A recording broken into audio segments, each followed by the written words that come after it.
Assalamualaikum warahmatullahi wabarakatuh.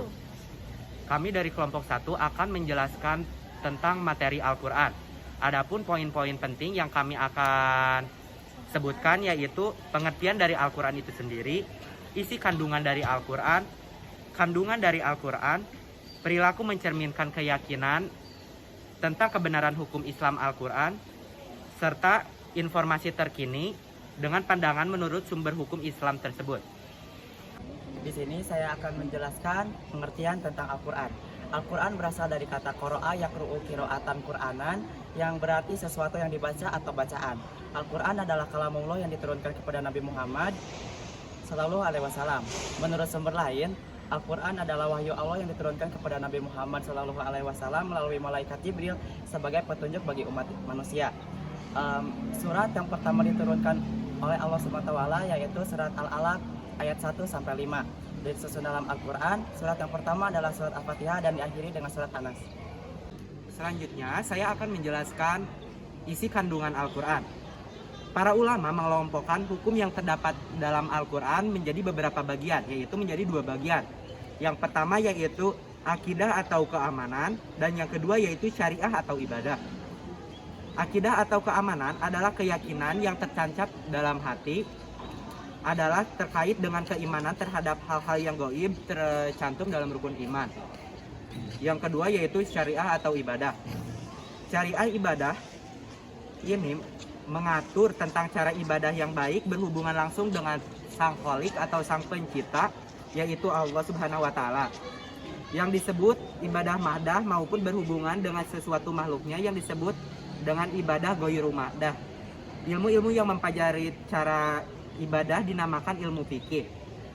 Syariah atau ibadah juga dibagi menjadi 2, yaitu hukum ibadah dan yang kedua yaitu hukum muamadah.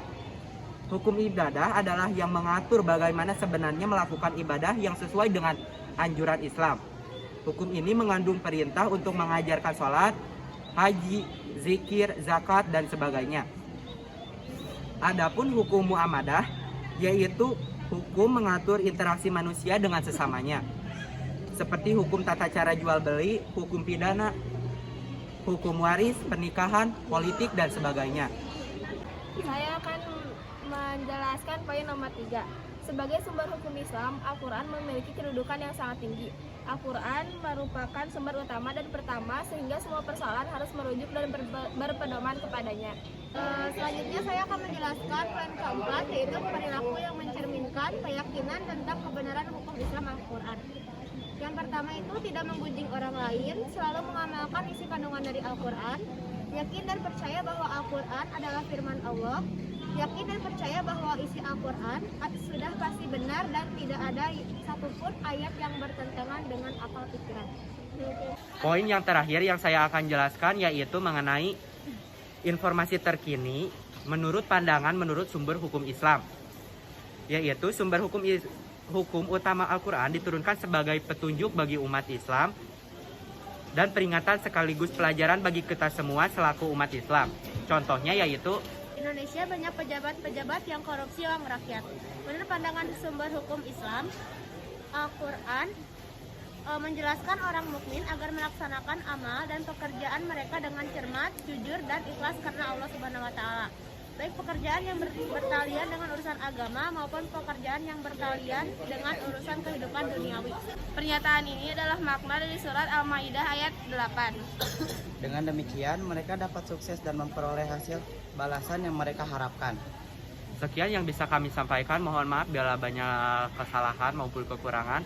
Terima kasih atas perhatiannya. Wassalamualaikum warahmatullahi wabarakatuh.